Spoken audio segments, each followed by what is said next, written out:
하나님의 말씀은 신약성경 마가복음 8장의 말씀입니다.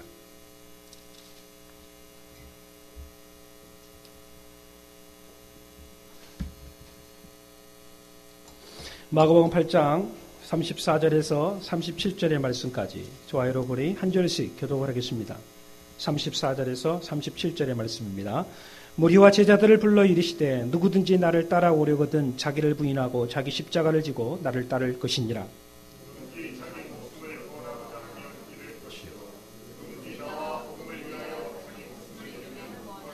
사람이 만일 온 천하를 얻고도 자기 목숨을 잃으면 무엇이 유익하리요? 아멘. 2015년 우리는 많은 소원들을 가지고 있습니다. 이러해 했으면 좋겠습니다. 저래 했으면 좋겠습니다. 또 올 한 해가 이와 같은 삶이 됐으면 좋겠습니다 하는 그런 간절한 소원이 있을 것이고, 그리고 우리가 신년 성부 영신 예배 때 여러분들이 기도 제목을 드렸던 것처럼 여러 가지 기도 요청들이 있을 거라고 저는 믿습니다. 그런데 그 많은 기도들 가운데 하나같이 같은 기도 제목들을 발견할 수 있습니다. 그것들은 물질의 부유함입니다. 하나님, 올 한 해도 나에게 여전히 물질의 부유함을 허락하여 주시옵소서라고 하는 것들이 공동 기도의 제목이었음을 할 수가 있습니다. 저는 지난 주일날 내가 진정 갈망하는 것, 내가 진정 원하는 것이 무엇인가에 대한 말씀을 나누었습니다. 물질의 풍요이냐 아니면 영적인 삶의 풍요이냐, 어떤 것이 진정 내가 원하는 것인가에 대하여 말씀을 나누었습니다. 2015년 1월이 들어와서 오늘 새벽에도 마찬가지지만 곳곳에서 지금 화재가 일어나고 있는 것을 봅니다. 아파트가 불이 타고 오늘 또 아파트 옥상이 불이 타고, 이러한 좋지 않는 사고들을 접하게 되면 너무나 마음이 안타깝습니다. 사실 아파트가 불타고 시장이 불타고 상가가 불탈 때 우리에게는 관심이 하나입니다. 누구 어떤 사람이 죽은 사람은 없는가 하는 것입니다. 다친 사람이 없는가 하는 것입니다.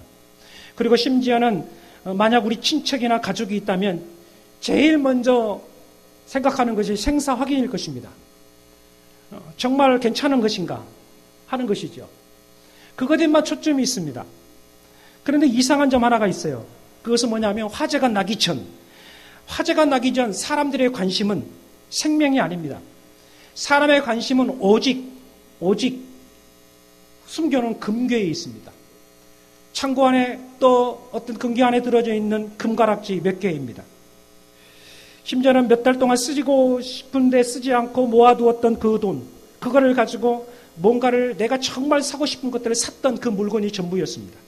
내가 사고 싶었던 명품 가방이고 정말 내가 입고 싶었던 옷이기도 하고, 또 오랫동안 정말 모아서 정말 내가 가지고 싶었던 가전제품에 그것이 나에게 가장 소중한 것이었습니다. 그것을 얻기 위해서, 또 그것을 내가 가지기 위해서는 수시간 동안 또 수년 동안 모아서 그것을 구입한 것입니다. 그래서 오직 그것만이 나의 기쁨이었고 그것이 나의 삶의 초점이었습니다. 만지기도 하고 입을 때마다 또 그것을 볼 때마다 너무너무 기뻤고 좋았습니다. 누가 뭔가를 빌려달라고 할 때 단호하게 거절합니다. 왜? 그것은 나에게 소중한 것이기 때문에 그렇습니다. 그것을 얻기 위해서, 그것을 사기 위해서는 심지어는 가족과 싸우기도 했고 가족과 다투기도 했습니다. 심지어는 그것을 얻기 위해서 사람들에게 빚을 져가면서 그것을 물건을 구입을 했습니다. 그것이 나에게 유일한 낙이었습니다. 그것이 기쁨이었습니다. 그것이 전부였습니다. 그것이 나의 행복인 줄 알았습니다. 그런데 막상 연기가 피어오르고 불이야라고 소리가 났더니, 여러분, 그것이 눈에 보일까요? 보이지 않을까요? 그렇게 소중히 여겼던 것들, 그렇게 가지고 싶었던 것들, 어제까지 그렇게 나에게 행복을 주었던 그것이 집에서 불이 나고 연기가 오를 때 그것이 과연 생각이 나느냐 하는 거죠. 그것이 전혀 생각나지 않습니다. 오직 하나입니다. 살아야 되겠다는 일념만이 나오는 거예요. 살아야 되겠다는 생각입니다. 그것 때문에, 심지어는 살아야 되는 그 생각 때문에 내 몸 하나가 어디 부러져도 괜찮다 싶어요. 그래서 2층에서 뛰어내리고 3층에서 뛰어내립니다. 심지어는 5층, 7층에서 뛰어내립니다. 뛰어내리면 내 다리가 부러지고 내 허리가 착살이 나고 완전히 무너진다 할지라도 그래 뛰어내립니다. 뛰어내리는 이유가 뭐냐면 살아야 되겠다는 그 하나 때문에. 살아야 되겠다는 그 하나 때문에. 내 몸뚱아리도 소중하지 않는 거예요. 여러분, 어제까지만 하더라도 그렇게 소중했던 것인데 지금 이 순간에도 그렇게 소중한 것임에도 불구하고 결국은 그것이 소중하지가 않다라는 거죠. 우리가 지금 현재 가지고 있는 것, 여러분들이 지금 소중하게 여기고 있는 그거 역시도 사실은 소중하지 않습니다. 우리 주 예수 그리스도께서 재림나팔 소리와 함께 오시게 될 때에 우리는 들림을 받게 되어집니다. 들림 받을 때에 우리가 여전히 소중하게 여기고 있는 것, 내가 만지고 싶은 것, 나만이 은밀하게 보관하고 있는 그건 여러분, 그것은 나의 것이 아닙니다. 아무것도 아니라는 것이죠. 물거품처럼 사라지고 말 것들입니다. 여러분, 우리는 그 가치 없는 것을 가지고 우리는 여전히 살아가고 있다는 이야기죠. 그 가치 없는 것에 우리는 목표를 가지고 그것이 나의 인생의 최종 목표인 줄 알고 우리는 살아가고 있다는 사실입니다. 그렇다면 여러분, 우리 그리스도인들은 이 마지막 시대를 살아가고 있는데 어떤 가치관을 가지고 살아야 할까요? 그렇다면 열심히 일을 해서 돈을 버는 것이 잘못되었다는 말입니까? 아니면 지금 가지고 있는 모든 것을 다 버리고, 다 팔아서 다 버리고 아무것도 가지지 말고 주님만 따르라는 이야기입니까? 도대체 어떻게 살아가라고 하는 것입니까? 저는 이 시간 살아가는 여러분들에게 저의 말이 아니라 주님이 하신 말씀을 여러분들에게 드리려고 합니다. 제자들의 삶을 통하여, 제자들의 모습을 통하여서 정말 주님이 원하시는 삶, 그리스도인의 삶은 어떠한 삶인가? 그 삶의 방식을 성경은 우리에게 제시를 하고 있습니다. 저는 여러분들에게 그 두 가지의 제시를 하려고 합니다. 첫째는 뭐냐면, 첫 번째 주님을 따랐던 제자의 모습 속에서 발견할 수 있습니다. 모 종교에서는 그들의 외침이 하나같이 무소유를 외칩니다. 그리고 그 무소유를 속에서 무소유를 말할 때면 물질 만능주의에 대하여 비판을 합니다. 그리고 잘못되었다고 이야기합니다. 그리고 그 물질 속에 살아가고 있는 심지어 그리스도인들까지도 물질 만능주의에 사로잡혀 있다라고 이야기를 합니다. 그리고 그들이 무소유를 외치고 있는 그들 자신이 진정한 주의 제자라고 이야기를 합니다. 물론 그들이 자신의 소유를 외칠 때, 무소유를 외칠 때에 사람들이 그것을 들을 때 많은 감동을 받습니다. 대단하다, 존경스럽다, 우리가 할 수 없는 일들을 그들이 하고 있구나, 정말 무소유로 저렇게 살아가고 있구나, 이렇게 말할 수도 있습니다. 그러나 여러분, 과연 무소유가 정답이냐 하는 것, 정말 무소유에 대하여 주님 말씀하고 있는 것이냐 하는 것입니다. 여러분, 예수님께서 제일 먼저 4명의 제자를 뽑으셨습니다. 그리고 그들을 부르실 때에 어부직을 포기하고 자기 가지고 있는 모든 소유를 포기하고 따르라고 이야기를 하셨습니다. 여러분, 여기서 예수님께서 4명의 제자를 통해서 그들이 가지고 있는 어부직과 그들이 가진 소유를 포기하고 주님을 따르라고 했던 그 이유가 있어요. 그 이유는 무엇이냐 하면, 예수님의 사역은 갈릴리 바닷가를 중심으로 하는 사역이 아니었습니다. 수십 리, 수백 리, 이틀, 3일, 일주일 이상을 걸어다니면서 복음을 전하는 사명을 감당할 수 있습니다. 그렇기 때문에 결국은 주님을 따른다는 것은 그들이 소유에 얽매여서 살 수가 없는 상황이에요. 그래서 주님이 나의 사역을 하기 위해서는 너희가 지금 하고 있는 이 갈릴리의 선한 사역을 버리고 나를 쫓으라는 의미가 맞습니다. 바로 주님을 따른다는 그 사명은 바로 하나의 소명이기 때문에 또 다른 소명을 가지고 살아나는 그런 말씀이기도 하죠. 성경 계속해서 살펴보게 되면 모든 소유와 관계를 포기한 것이 아님을 성경을 보게 되어집니다. 왜냐하면 성경에 계속해서 복음서에 보게 되면 시몬 베드로가 그 아내와 자녀들과 장모와 함께 살았다는 것을 성경을 알 수 있습니다.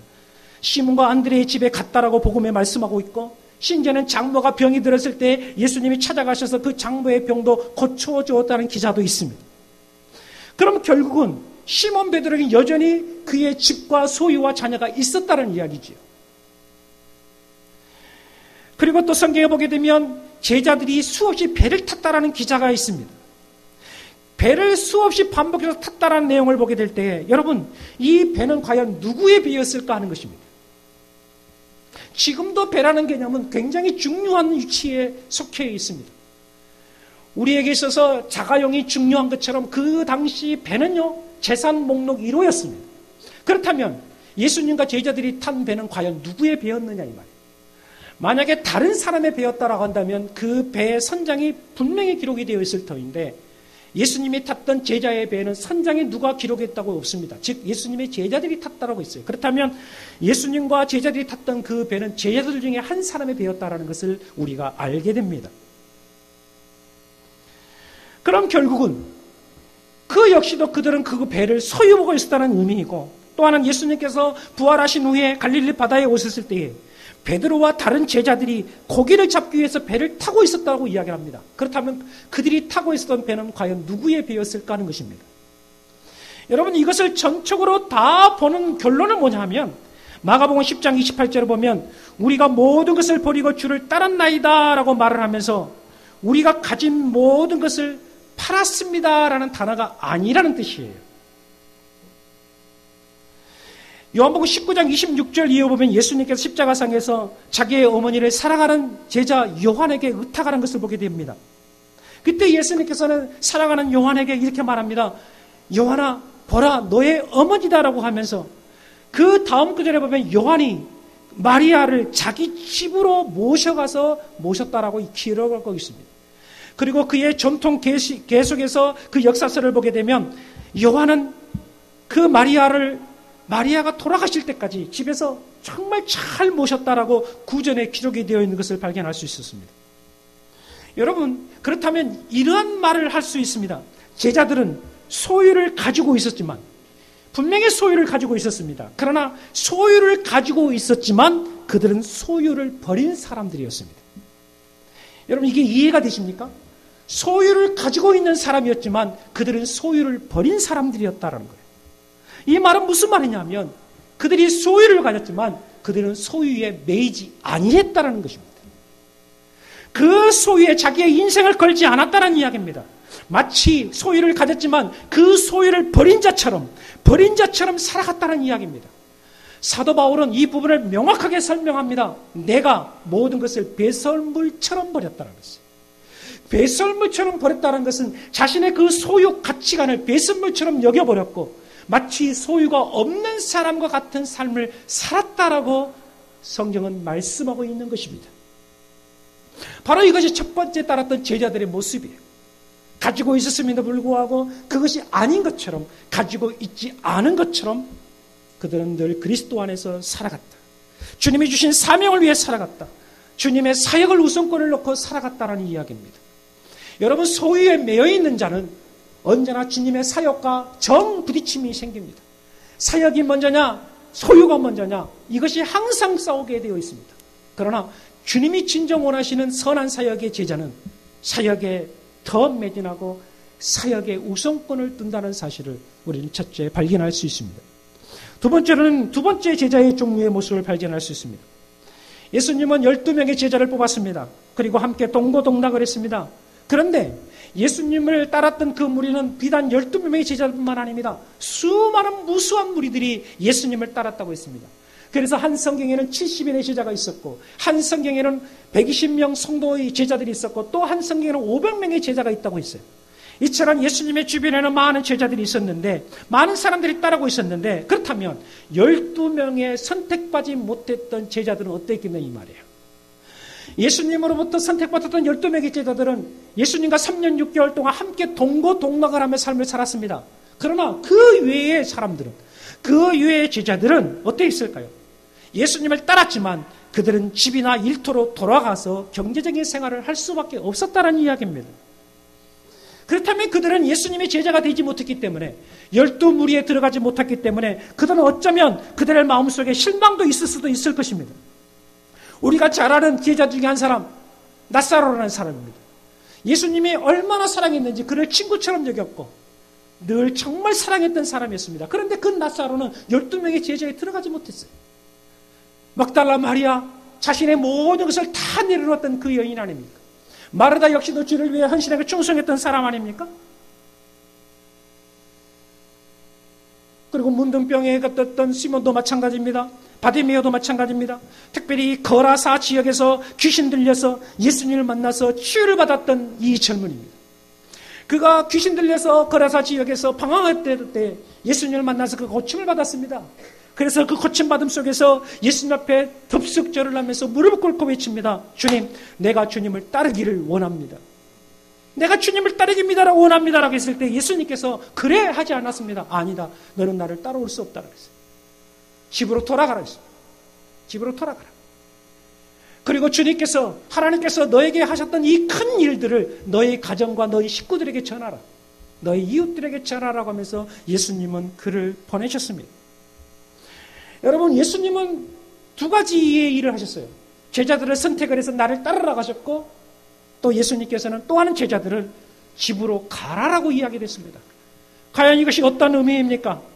여러분, 여기에서 하나의 의미를 발견할 수 있는 것은 뭐냐 하면 바로 이 두 부르심 속에서도 여전히 하나님의 뜻이 있다는 거예요. 그것이 뭐냐 하면 그것은 하나님을 영화롭게 하고 그분의 나라를 확장시키는 데 있다는 이야기예요. 예수님을 따르는 자나 집으로 돌아가는 자나 하나님을 영화롭게 하고 그분을 기뻐하신 뜻을 이루는 일을 감당하고자 한다는 것입니다. 여러분, 예수님께서는 12제자를 부르셔서 그들을 파송을 시킬 때 말씀하실 때 너희는 음식이나 돈을 가지지 말고 전대를 가지지 말고 가라라고 이야기를 했습니다. 아무것도 가지지 말고 가라는 것이죠.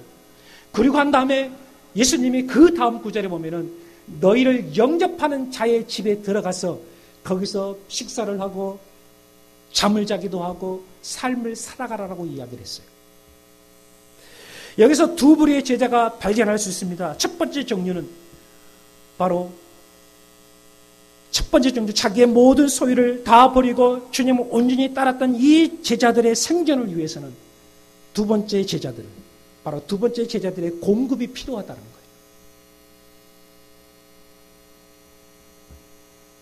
주님의 사역을 온전히 할 수 있도록, 주님의 사역을 온전히 헌신할 수 있도록 그들을 최선을 다하여 도우라는 것입니다. 너희의 소유를 가지고 그들을 도우라는 것입니다. 너 자신을 위해서가 아니라 그들이 사역할 수 있도록, 그들이 헌신할 수 있도록 너희의 소유를 가지고 도와라. 이것이 바로 하나님의 선한 삶이다라고 성경은 말씀하고 있는 것입니다. 여기서 우리 주님께서 우리에게 말씀하신 것이 뭡니까? 여러분, 오늘 성경 우리가 읽었던 본문의 말씀이 다시 한번 이 부분을 명확하게 해석을 하고 있습니다.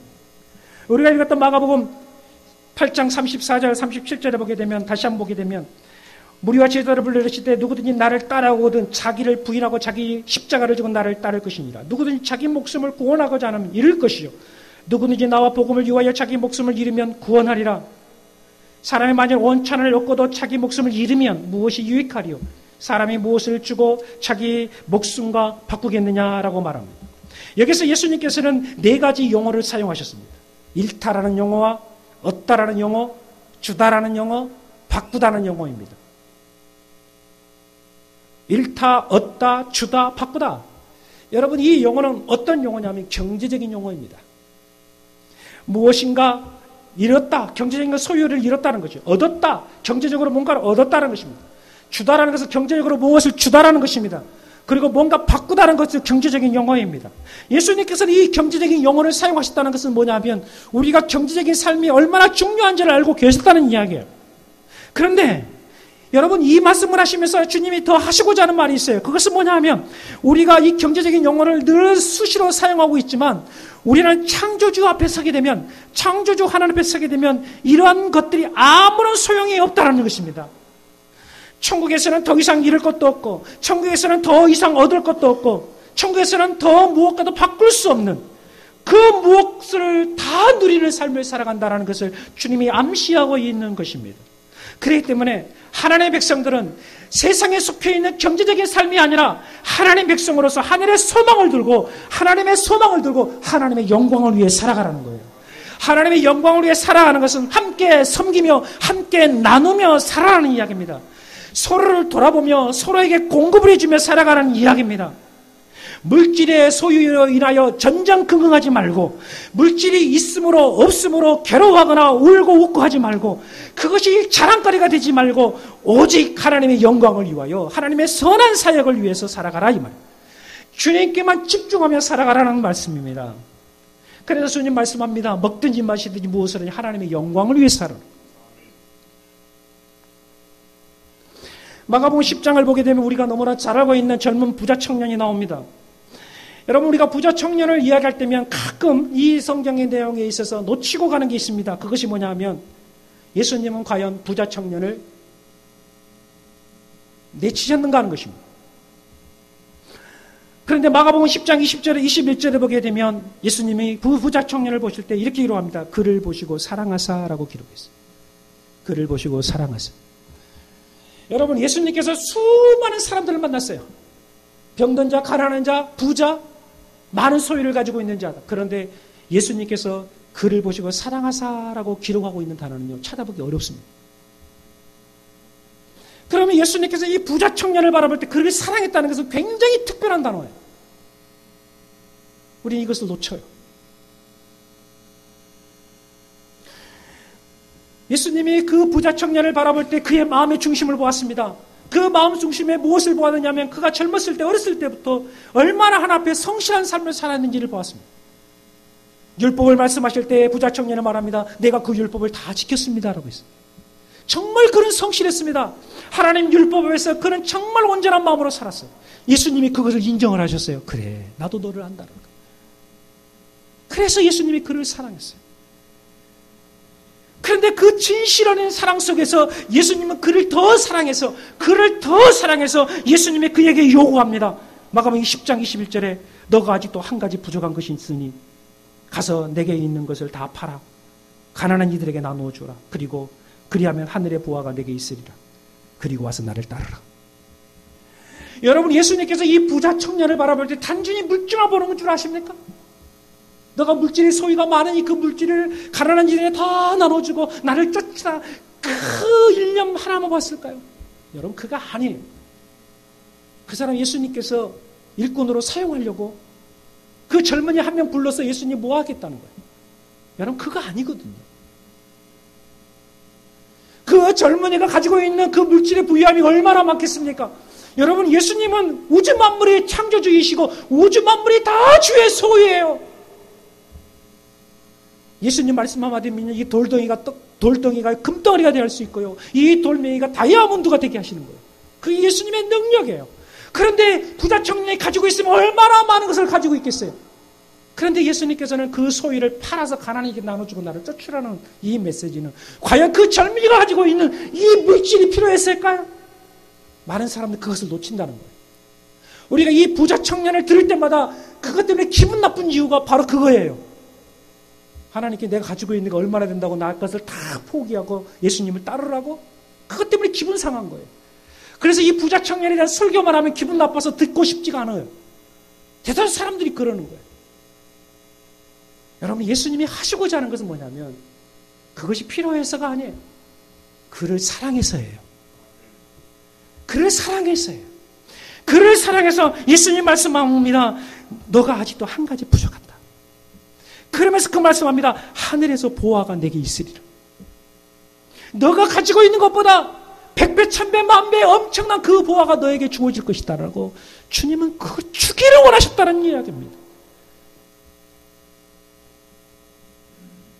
여기서 예수님께서 이 부자 청년을 통하여서 가라, 팔아라, 주라, 오라라고 이야기해요. 또 네 가지로 설명하는 거예요. 가라, 팔아라, 주라, 오라. 이거예요. 오늘 이 소유에서, 부자 청년의 소유에서 또 두 가지 오해를 우리는 하게 됩니다. 첫 번째 오해는 뭐냐면 예수님은 제자를 부르실 때에 모든 재산을 팔아 가난한 자에게 주라라고 하는 것이 오해입니다. 여러분, 만약에 예수님 말씀처럼 우리가 예수님을 따르는 제자들인데 그 제자가 되기 위해서는 내가 현재 가지고 있는 부동산, 아파트, 집 모든 것들을 다 버리고 무소유로 살아가라라고 해석을 해버린다면 여러분, 과연 우리는 돈도 없고 집도 없고 아무것도 가지지 말고 살아가라는 이야기거든요. 그렇다면 이 시대에 우리가 돈도 없고 집도 없고 아무것도 가지지 않고 무소유로 살아간다면 여러분 살 수 있어요, 없어요? 당장 먹을 거 무엇으로 여러분 사서 먹겠습니까? 이 추운 겨울에 여러분 어디서 주무시겠어요? 여러분 자녀들 교육은 무엇으로 시키겠습니까?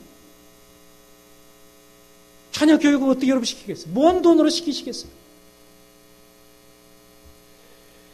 또 주님이 원하시는 그 선교 사역을 감당하고자 한다면 그 여러분 선교지를 가려고 한다면 비행기를 타야 되는데 그 경비는 그럼 누가 됩니까? 그 돈은 어디서 나오는 거예요? 우리가 집에서 사용하고 있는 가장 기본적인 전기, 전화, 수도요금 누가 지불합니까? 여러분, 그러므로 무소유를 외치는 건 잘못된 겁니다. 예수님이 그거를 모르시고 모든 것을 버리고 나를 쫓으라고 말씀하시라는 거예요. 이거에 대한 첫 번째 오해입니다. 두 번째 오해는 반대로 모든 것을 팔아 가난한 자에게 주라고 하신 것을 인정하지 않는 것이 또 오해입니다.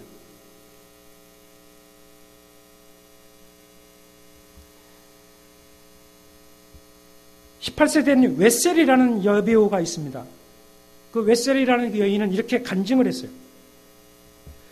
IT에서 기아로 죽어가는 수천 명의 어린이에 대한 설교를 들었습니다. 그가 쓴 책이 있는데 인생의 사실들과 아버지의 교훈이라는 책에서 이렇게 기록을 해놓고 있습니다. 그날의 설교는 내가 얼마나 다른 세상에서 일어나는 일에 무관심했는지 깨닫게 해주었다. 나는 깊이 감동받았고 내 잘못을 깨닫게 되었다라고 기록했어요. 그래서 그녀는 설교가 끝난 후에 울면서 콜렉스 시계하고 다이아몬드 반지하고 에메랄드 반지를 가지고 설교자의 주머니에 넣어주었습니다. 그리고 말을 합니다. 나는 월급의 10%만 있어도 편하게 살 수 있습니다. 그래서 빌라도 팔고 고급 아파트는 세를 주기로 결정했습니다. 혼자 사는 여자가 방이 3개나 되는 2층 집에서 살 필요가 없잖아요. 최신 제가 몰고 다니는 포르쉐 자동차도 팔 거예요. 부동산도 팔아서 수만 명의 어린이들을 먹일 거예요. 전 너무나 어리석게 살아왔습니다. 나는 하나님으로부터 음성을 들었고 올바른 일을 하고 있다고 믿습니다. 라고 말을 했습니다. 그래서 그녀는 이것을 헌신하고 다짐을 했습니다. 그런데 이 웰첼이 이와 같은 헌신을 하고자 했을 때 그 주변의 지인들이 이렇게 반응합니다. 극단적이다 하면서 말렸습니다. 죄책가의 산물이다. 비이성적인 행동이다. 하나님은 너를 극단적으로 그렇게 행동하지 않는다. 그것은 하나님의 감동이 아니라 너의 감정일 뿐이야. 사람들이 옆에서 계속해서 그녀의 선택이 잘못되었다고 이야기를 합니다. 그리고 설득을 합니다. 결국 그 지인들의 말에 의하여 그녀는 설득을 당하고 맙니다. 그래서 그녀는 부르심을 버리고 상식적이고 맹목적인 삶으로 돌아왔습니다. 헌신할 수 있었던 기회를 하지 않았던 것입니다. 그렇다면 그녀의 여러분 그 다음의 인생의 스토리가 여러분 좀 듣고 싶지 않습니까? 그 책에서 그렇게 고백합니다. 10년이 지난 다음입니다. 10년도 되기 전에 그 많던 돈이 다 사라져 버렸어요. 피츠버그 빌딩에 거액을 투자했는데 파산을 했고 텍사스의 토지에도 투자했는데 석유 파동으로 완전히 폭락을 했고 부동산 경기가 좋았던 1980년에 구입한 캘리포니아 집도 3년이 되지 않아 집값이 폭락이 되었습니다. 잘 나가던 프로그램에도 폐지가 되고 가지고 있던 현금으로는 온갖 청구서들을 처리하기가 바빴습니다. 28살이 되었을 때 난 무일품이 되었습니다. 하나님이 가장 안전한 곳인 하나님 나라에 돈을 투자하라고 하셨는데 난 그곳이 너무나 위험해서 그 말씀에 내 삶을 걸 수가 없었어요 라고 고백을 하고 있습니다. 여러분 이것이 우리의 인생입니다. 여러분 주께서 우리에게 버리라고 하신 그 말씀의 진짜 의미는 뭐냐면 하나님 나라의 목적을 두고 그 목적을 위해 복종하며 다른 것에 집착하지 말아라 라는 말씀입니다. 주님이 우리에게 버리라는 그 진짜 이유는 하나님께 맡기고 하나님께 맡기면 하나님이 책임져 주신다는 보장의 말씀입니다. 사랑하는 성도 여러분, 저와 여러분은 각각 하나님부터 부름받은 사람입니다. 우리는 제자의 삶을 살아가고 있습니다. 그렇다면 제자된 삶을 살아가고 있다면 우리는 하나님의 영광을 위해 살아야 합니다. 그렇다면 그 영광을 위해 살아가는 우리의 인생의 목표는 오직 하나, 오직 예수 그리스도밖에 없습니다. 주님의 영광을 위해서 우리를 살아야 합니다. 우리가 소유를 버려라, 소유를 취하라, 여러분 이것이 중요하지 않습니다. 지금 그것이 나에게 가장 중요한 것처럼 여겨지지만 그러나 그것은 나의 목표가 되어서는 아닙니다. 나의 삶의 모든 것이 되어서도 안 된다는 이야기입니다. 기억하실 것은 주님은 우리를 사랑하고 계신다는 거예요. 부자 청년을 보시면서 그를 사랑하사 하나님의 시선은, 우리 주님의 시선은 여전히 우리를 사랑하고 계십니다. 그렇다면 여러분, 주님 사랑하시는데 그 사랑하신 주님이 이렇게 말씀하시지 않습니까? 부모가 자식이 고기를 달라면 누가 뱀을 주며 떡을 달라고 할 때 누가 돌을 줄 수 있겠느냐. 악한 부모라 할지라도 자식에게 좋은 거를 줄 줄 알거든. 하물며 천부께서 너희에게 더 좋은 거를 주시지 아니하겠느냐. 그런즉 오늘 위하여 무엇을 먹을까, 무엇을 마실까, 무엇을 입을까 염려하지 말라. 여러분, 모든 것을 주님의 손에 달려있고 주님이 책임져 주십니다. 그러므로 눈에 보이는 것들 소유에만 집착하지 마십시오. 오직 주님께만 집착하십시오. 주님께만 주님께만 집중해 보십시오. 우리 주님께서 여러분의 삶에 놀라운 은혜를 허락하여 주실 줄로 믿습니다. 그리스도인의 삶의 방식은 주님께 집중하는 것입니다. 2015년 복된 한 해가 되기를 주의 이름으로 축원합니다. 이 시간 함께 기도하십시다.